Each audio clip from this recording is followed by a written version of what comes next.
Puerquitos o galletas de Piloncillo. That's what these piggy-shaped cookies are called. Hola amigos! If you've ever been to a Mexican panaderia or bakery, you'll surely have come across these cookies. I keep calling them cookies, but in reality, they're somewhere between a crumbly cookie and a pillowy kind of bread-like. The texture, whether it's extra pillowy or drier, more cookie-like, will of course depend on the recipe you follow, and as you can imagine, there are tons of variations. My recipe will give you cookies that are less pillowy, but they will still be soft, and they're sweet, but not overly so. So grab a cup of coffee and come stand beside me as we make some puerquitos together. First, we'll make the piloncillo syrup. Careful not to let it boil over, you really do not want to have to clean out that sticky mess. But the scent will be incredible.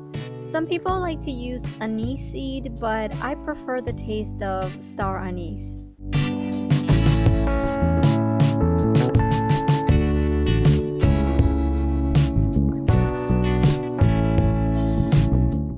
You may or may not need all of the flour. It will depend greatly on the humidity in your kitchen, so please see the recipe notes for further explanation.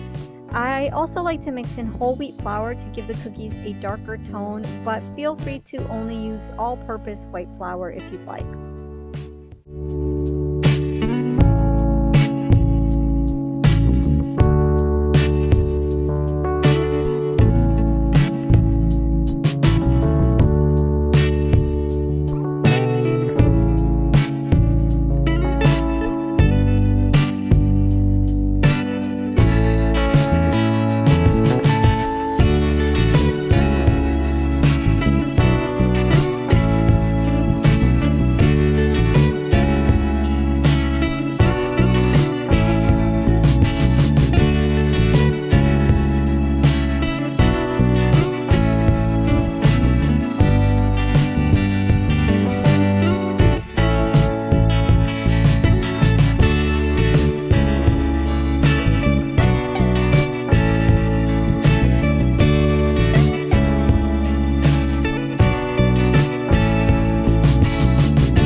The rolling pin you see here, that was my father's. He was the most talented baker. And whenever I bake, I like to use his rolling pin for good luck.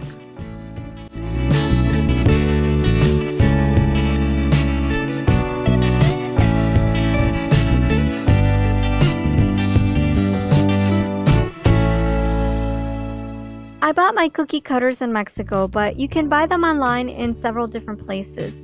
I'll share some links below. And if you can't get them in this shape, don't worry, any shape will do, and really what matters is the taste.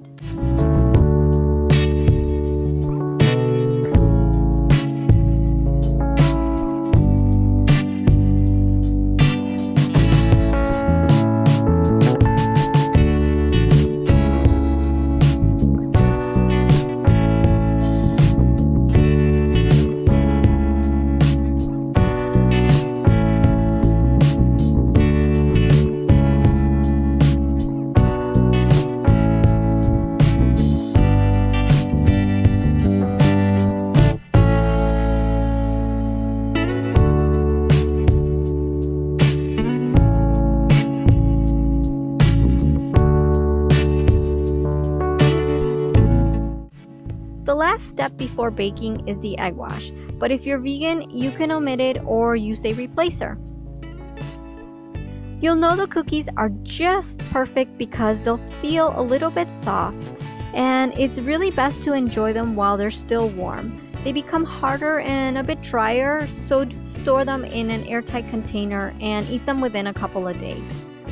You can see they look like a cookie, but when you break a piece off, you'll see that they're soft, pillowy kind of a cookie, but do keep in mind that if you overbake them, they'll be harder and have a texture more like your typical cookie.